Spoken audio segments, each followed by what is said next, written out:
আমরা নামাজ পাইলাম, জুমার নামাজ শেষ করে মসজিদের সামনে 12টায় রওনা দিছি শ্রীনগর থেকে।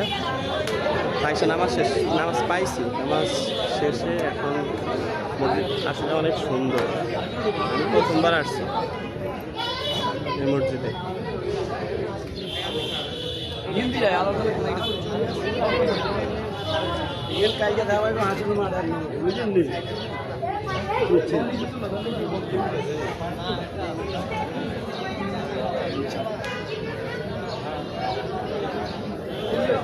এটা মসজিদের গেট, অনেক সুন্দর এটাও।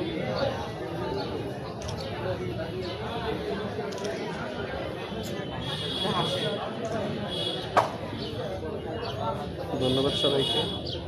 প্রথমবার যদি দেখে থাকেন ভিডিওটা শেয়ার করে দিবেন। Thank you.